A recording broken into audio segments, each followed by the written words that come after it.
कुहू tones. छुपा हुआ खजाना। एक गांव में राम सिंह नाम का एक बुढ़ा किसान अपनी पत्नी गीता और 4 बेटों के साथ रहता था। राम सिंह और गीता मिलकर खेत में काम करते थे और अपने बेटों को पालते थे। गांव के लोग अक्सर कहते, राम सिंह बहुत भाग्यशाली है, उसके 4 बेटे हैं और उसकी पत्नी गीता भी बहुत मेहनती है। गीता अपने बेटों से बहुत प्यार करती थी। वह उन्हें हमेशा समझाती, बेटो मेहनत करो और पढ़ाई पर ध्यान दो, यही तुम्हारे भविष्य के लिए अच्छा होगा। लेकिन बेटे उसकी बात नहीं मानते थे।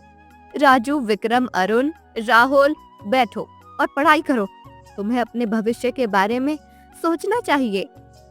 माँ, अभी नहीं, हम थोड़ा खेल लें फिर पढ़ेंगे। हाँ माँ, पढ़ाई तो बाद में भी हो सकती है। नहीं बेटा, पढ़ाई करो, यही तुम्हारे लिए अच्छा होगा। गीता कुछ देर तक बेटों को पढ़ाती रही, लेकिन जैसे ही वह घर के काम में व्यस्त हो गई, बेटे किताबें छोड़कर खेलने चले गए। एक दिन गांव के स्कूल में शिक्षक बच्चों को पढ़ा रहे थे। राजू, विक्रम, अरुण और राहुल भी स्कूल गए थे, लेकिन उनका मन पढ़ाई में बिल्कुल नहीं था। बच्चों, आज हम गणित के नए अध्याय की शुरुआत करेंगे, ध्यान से सुनो। और देखो यार, मेरी नई गेंद कैसी है? वाह, ये तो बहुत अच्छी है, चलो ब्रेक में खेलेंगे।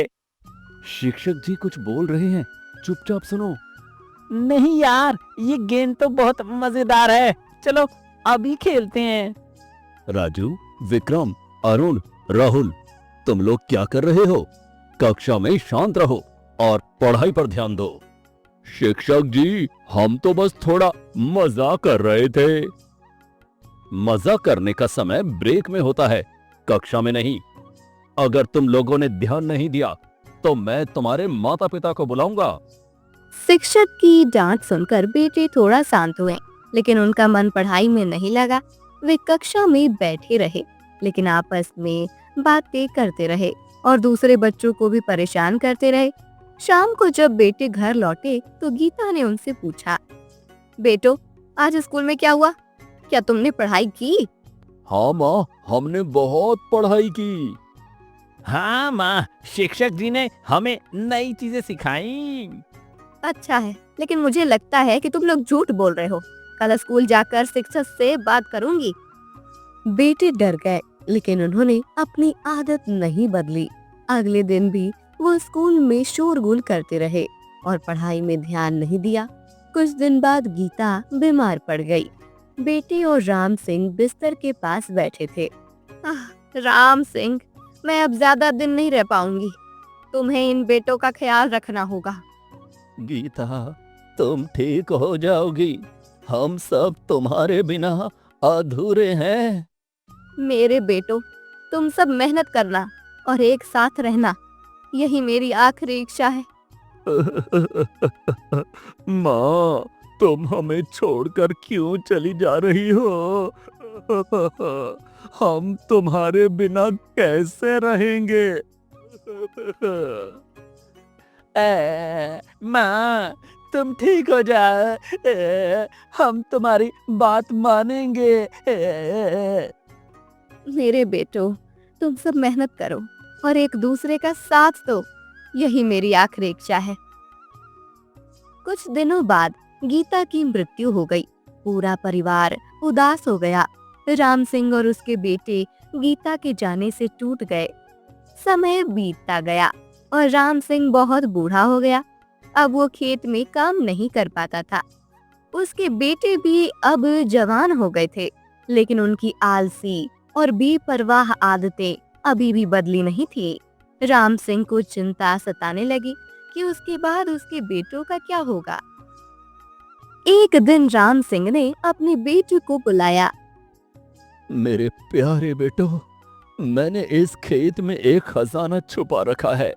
वो खजाना तुम्हारा है, लेकिन उसे केवल वही पा सकता है जो सबसे मेहनती और समझदार हो। पिताजी, खजाना कहाँ है? हमें बताइए। मैं तुम्हें सिर्फ इतना बता सकता हूँ कि वो खेत में कहीं छुपा है। अब तुम्हारी मेहनत पर निर्भर है कि तुम उसे ढूंढ पाते हो या नहीं। बेटे ने सोचा कि खजाना ढूंढना आसान होगा। अगले दिन सुबह होते ही वो खेतों में जुट गए। मैं इस कोने में खोदूंगा, खजाना यहीं होगा। नहीं, ये तो मेरे हिस्से में है, मैं यहाँ खोदूंगा। चलो हम सब मिलकर खोदते हैं। हाँ, एक साथ मिलकर काम करेंगे तो जल्दी खजाना मिल जाएगा। कई दिन बीत गए लेकिन खजाना नहीं मिला। बेटे थक गए और निराश हो गए। वे खेत में बैठकर आपस में बात करने लगे। तभी एक गांव वाला उनके पास आया। अरे तुम चारों भाई यहाँ बैठकर क्यों उदास हो? क्या हुआ? हमारे पिताजी ने कहा था कि इस खेत में एक खजाना छुपा है, लेकिन हमने पूरा खेत खोद डाला, फिर भी कुछ नहीं मिला। तुमने इतनी मेहनत की है तो क्यों ना इस खेत में बीज बो दो, शायद तुम्हें कुछ और ही मिल जाए। शायद यही सही रास्ता है, चलो हम बीज बोते हैं। बेटों ने गांव वाले की सलाह मानी और खेत में बीज बो दिए। कुछ महीनों बाद फसल तैयार हो गई। बेटों ने फसल को बाजार में बेचकर अच्छा पैसा कमाया। इस बीच राम सिंह की मृत्यु हो गई। बेटे उदास हो गए, लेकिन उन्होंने अपने पिता की सीख को याद रखा। उन्होंने मेहनत करना नहीं छोड़ा। धीरे धीरे उनकी मेहनत ने उन्हें बदल दिया। हमने पिताजी को समझा ही नहीं, उन्होंने हमें मेहनत का सबक सिखाना चाहा था। हाँ, अब हम समझ गए हैं कि मेहनत ही असली खजाना है। कुछ सालों बाद राजू, विक्रम, अरुण और राहुल ने न केवल खेत को समृद्ध बना लिया, बल्कि वे गांव के सबसे मेहनती और सम्मानित युवाओं में गिने जाने लगे। उन्होंने अपने पिता की सीख को आत्मसात कर लिया था।